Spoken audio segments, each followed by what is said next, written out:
Chama Kuntaruk Laksuba, Hizam Irawat ke Mapok Nimit Kamari Lenana, Imphal West District Manung Sanalaiba, Govindagram, Waxing Kulen, Mayai Lekai Dalaiba, Puspa, Punsi Sintha Pangba, Club na Sinuna, Nimin Inis at Hakadaba, Lamtu Sengbagi Tauram Ama, Club Asinakonba, Mafam Sinda, Nasidagi Hauduna, Pangtokre, Lamtu Sengba Aduga, Mari Lenana.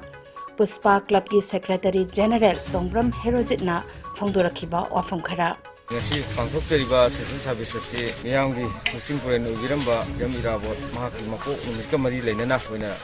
lunan bagi masi basigi member sing da samnaraga punna pangthokminabani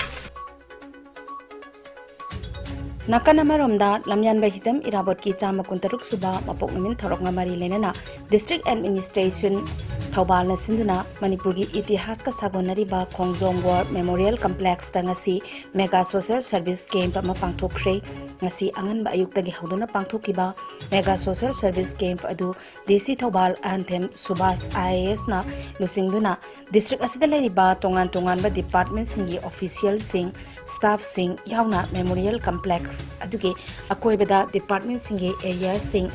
Khaidoknaduna sitpa sengba amadi rang sangmuna jingba chathaki Mega Social Service Camp aduda district asigi manungda leiriba municipal council sing amadi Kaksing district ki tongan ba NGO sing amasong miyoi kaya saruk yaki DCL Tem Subasna haikibada nasigi Mega Social Service Camp asi Police Department yauna tongan ba department singa punsilaga pangthokpani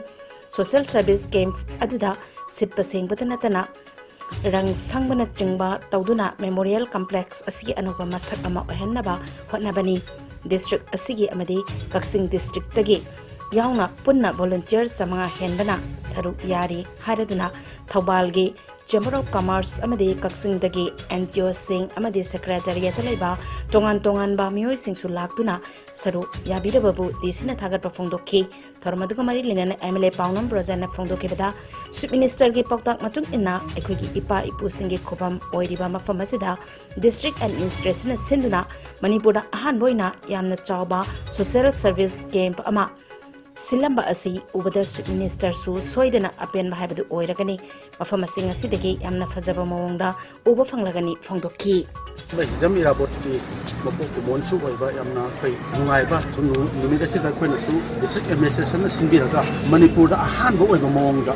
sigumba Manipur ki pagi ipa ipu ki lairiba athauba singi khubam sida district administration ki official department ki mayam sina pat puthoga amajana koi social work program sina sida bosu ubada honorable chief minister sona harawrani honorable chief minister mamangda khode advice to bira kholaigre magi aning bodo ngasi tawriba mayam si uraga khoi mayam ma horen akhona ina kan beto jani sona maning butungani harawi gani na ina khali masi sumai torongani ai samaksu thajate tasena ma ai mi khara gak leraga torongadra na ju prob lakpani du department loina district laiba topa honorable CM office ki staff sing yauna mayam laaga masi toromis yam phajai progress yam laire loina yam phajaba horen evening dagidi todona yam phajam makhal yam nan mafam ma kon ubo phangani masi damakta ai maikei dagi su lamdam sigi mihut amoina sumaina puthok piramba idea puthok piramba wakholom puthoga sumain to piramba si ubada aduki mati ai maikei thaga chai district